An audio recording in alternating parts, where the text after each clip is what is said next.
ഒരു ദിവസം ഒരു കുട്ടി വീതം പട്ടിണി കാരണം മരിച്ചു വീഴുക, അതും ഈ കാലഘട്ടത്തിൽ. ഈ കാഴ്ച ഞാൻ ഒരിക്കലും എൻ്റെ ജീവിതത്തിൽ കാണാൻ ആഗ്രഹിച്ചതല്ല. അത്രയും മനസ്സ് മടുപ്പിച്ച ഒരു യാത്ര കണ്ടാൽ നമുക്ക് സങ്കടം അടക്കി വെക്കാനാകില്ല. ഈ കാണുന്നത് പട്ടിണി കാരണം കരഞ്ഞ് കരഞ്ഞ് അവസാനത്തെ ശ്വാസം വരെ ഒരു നുള്ള ആഹാരത്തിനായി കാത്തിരുന്ന പിഞ്ചു കുഞ്ഞുങ്ങളുടെ ശവകുടീരങ്ങളാണ്. പിഞ്ചു കുഞ്ഞുങ്ങളെ ഒട്ടിയ വയറിലേക്ക് ചേർത്ത് വെച്ച് വാവിട്ട് കരയുന്ന അച്ഛനും അമ്മയുമുള്ള നാടാ നമ്മുടെ നാടാ. ഇവിടെ എത്തുന്നവരാരും കരയാതെ തിരിച്ചു പോകാറില്ല.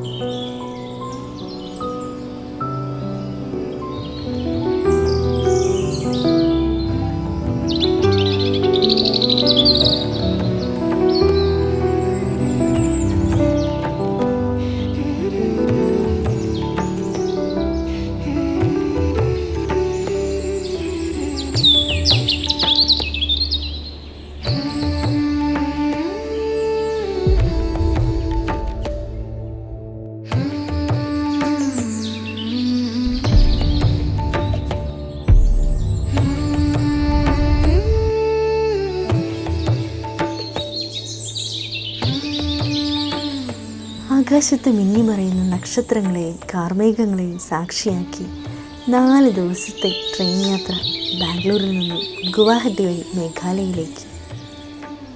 പ്രകൃതി തൻ്റെ പച്ചപ്പിനാൽ മുഖം ചാർത്തി ആകാശത്തോളം ഉയർന്നു നിൽക്കുന്ന മലനിരകൾ, അവൾക്ക് വർണ്ണം ചാലിച്ചും അരക്കെട്ട് കെട്ടി ഒഴുകിയകലുന്ന ചെറുരുവികളും, അവിടെ നിൽക്കുന്ന നമ്മളെ സ്നേഹത്തോടെ കെട്ടിപ്പുണരാൻ ഓടിയെത്തുന്ന മന്ദമാരുകളും. ഇത്ര ദിവസത്തെ യാത്രയുടെ ക്ഷീണത്തെ കാറ്റിൽ പറത്തി അതുമതി, അത്രമേൽ സന്തോഷം.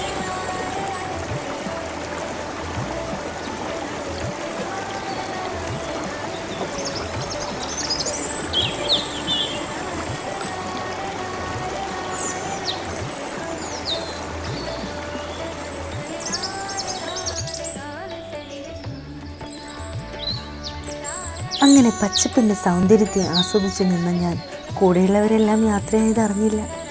പിന്നീട് തിടുക്കത്തിൽ കൂടെ ഞാനും. ഇത് ബറോട്ട, മേഘാലയയിലെ ഒരു കൊച്ചു ഗ്രാമം.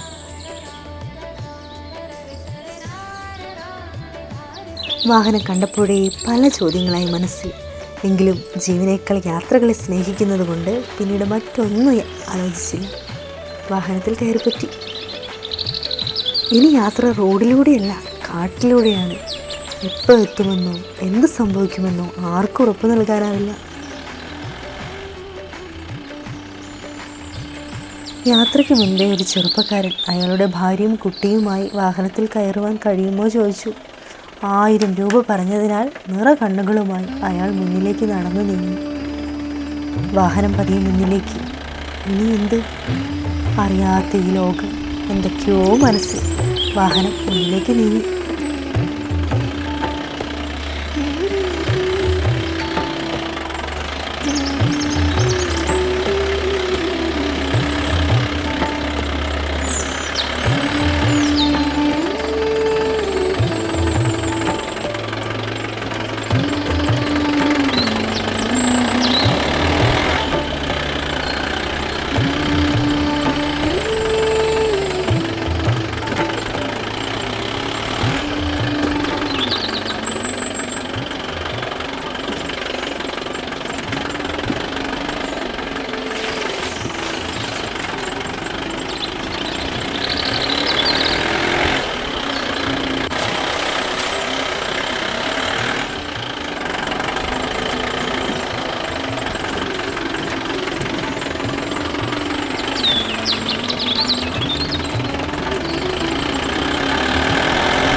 സ്വന്തം നാട്ടിൽ എല്ലാത്തിനും കുറ്റം കണ്ടുപിടിക്കുന്ന നമ്മൾ ഒരു തവണയെങ്കിലും ഇവിടെ വരണം.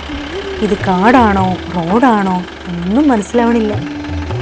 ചിലയിടങ്ങൾ പിന്നിടുമ്പോൾ മരണത്തിൻ്റെ മണിനാഥം ചെവിയിൽ മുഴങ്ങിക്കേട്ടു.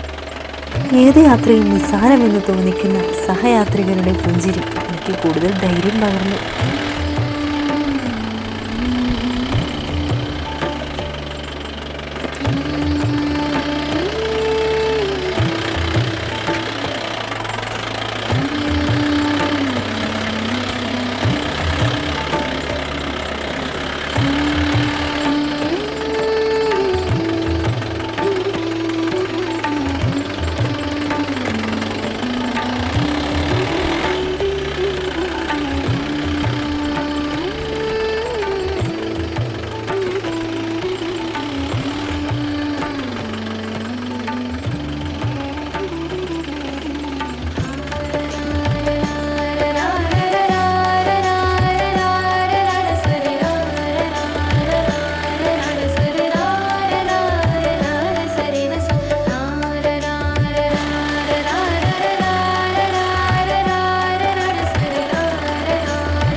അങ്ങനെ സാഹസം നിറഞ്ഞ് 4 മണിക്കൂറിന് ശേഷം ഭൂപടത്തിൽ പോലും കാണാത്തൊരു ഗ്രാമം.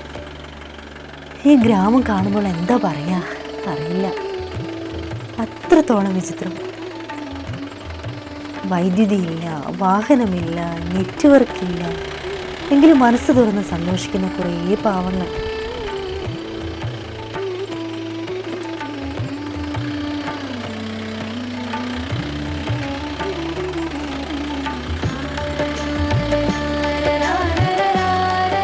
ലോക വികസന കുതിപ്പുകളെക്കുറിച്ച് വാതോരാതെ സംസാരിക്കുമ്പോൾ ഒരു നേരത്തെ ആഹാരം മാത്രം കഴിക്കാൻ ആഗ്രഹിക്കുന്നവർ, ആഡംബരത്തിൻ്റെ മട്ടുപ്പാവിൽ അന്തിയുറങ്ങുന്ന ഒരു കിടയിൽ പുല്ലുകൂടാരത്തിൽ മയങ്ങുന്ന പാവങ്ങളുമുണ്ട്.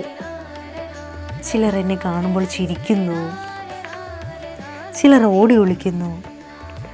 പട്ടിണി മാറാത്ത കുരുന്നുകളിലൂടെ ഈ ഗ്രാമത്തിൽ ഒരു രാത്രി, അതിൻ്റെ സന്തോഷം പറഞ്ഞറിയിക്കാനാവില്ല. അത് തന്ന എൻ്റെ ദൈവത്തിന് നന്ദി. എനിക്ക് വേണ്ടി പറഞ്ഞുറപ്പിച്ച ആ പുല്ലുകൂടാരത്തിലേക്ക് ഞാനും യാത്രയായി. സന്തോഷം, സമാധാനം.